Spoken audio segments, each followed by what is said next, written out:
A lot of people assume software development starts with writing code. We don't just build software.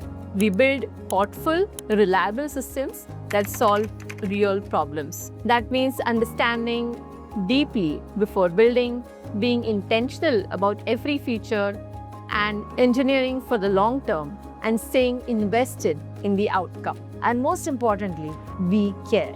Yes. Shresi, we have spoken a lot about the kind of platforms EC Info Solution builds. Mobile applications, IoT platforms, enterprise applications, AI systems, etc. But I want to zoom out a little and talk about how we build. Because I think that's where our philosophy really stands out. I agree. And honestly, that's where most projects succeed or fail.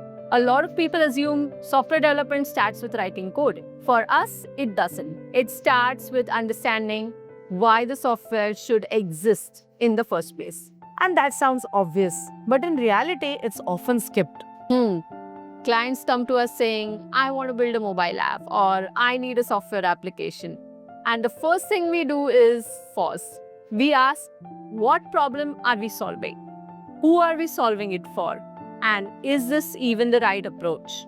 Which is something we have spoken about in our mobile app podcast, that a lot of decisions that determine success happen before development even starts. Yes, and we've seen that play out again and again. We break it down into fundamentals: problem solution fit, clarity of the use case, and a very clear understanding of the audience. And sometimes the honest answer is you don't need an app, or at least not the one you're imagining. And those conversations aren't always easy. They are not. But we'd rather have a difficult conversation early on than build something that doesn't work later. Because we genuinely care about the outcomes. We are not here to just execute instructions. We are here to advise and build responsibly. I've noticed we also spend a lot of time understanding the business itself. Yes, that's intentional, understanding the client's business. We go deep into how the business makes money, how users interact with the application, what success looks like operationally to the client, and what constraints exist for that business. Because every feature we build has to justify its existence. If we can't answer why this feature in this application matters, it doesn't belong in the product. And that ties into feature overload, something we see all the time. Yes, it's very tempting to keep adding features because it will mean more billing for us, right? But the reality is more features usually mean more confusion. Users don't spend time figuring things out. They move on. They just abandon the application, right? So we focus on getting the feature balance right. Start with the core value, build the minimum set of features needed to deliver that value, test it with real users, and then evolve the application.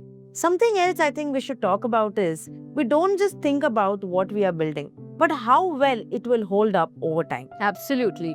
For us, a good application isn't just functional. It has to be governable, maintainable, scalable, and reliable. We actually follow a framework internally. We call it Vista-G. Every piece of code we write, every system we design is evaluated on this.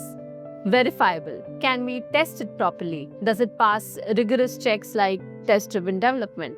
Inspectable. Can someone audit it, understand it, and trust it? Scalable. Will it fold up when usage grows? Traceable. Can we track decisions, changes, system behavior clearly? Adaptable. Can it evolve without breaking everything? And governed. Is it secure, controlled, and aligned with business rules?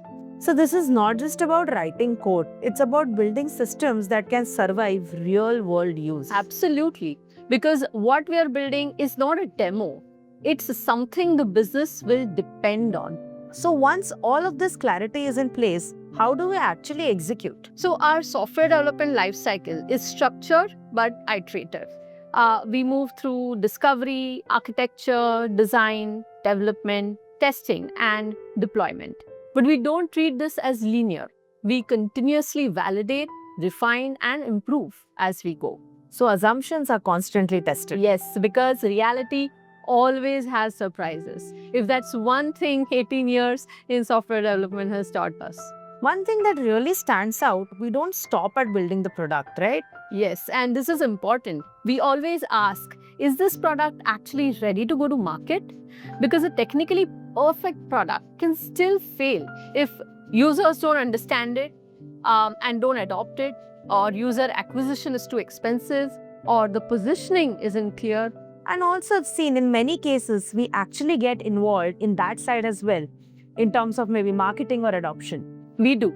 We often shoulder parts of the marketing and go-to-market responsibility along with the client. And it comes naturally to us because we understand the product at a very deep level. We've built it, after all. We have seen how it behaves in real usage, and we are involved in day-to-day operations as well. That gives us a perspective that's hard to replicate externally. So it's not just development, it's partnership. If you had to summarize all of this into one idea, what would it be, Shreyasi? We don't just build software. We build thoughtful, reliable systems that solve real problems. That means understanding deeply before building, being intentional about every feature, and engineering for the long term, and staying invested in the outcome. And most importantly, we care. Yes. Because when you care about the outcome, you don't rush into development. You take the time to understand, question, refine, and then build something that actually works. Good software isn't just about what you build. It's about how thoughtfully you build it and how well it stands the test of time.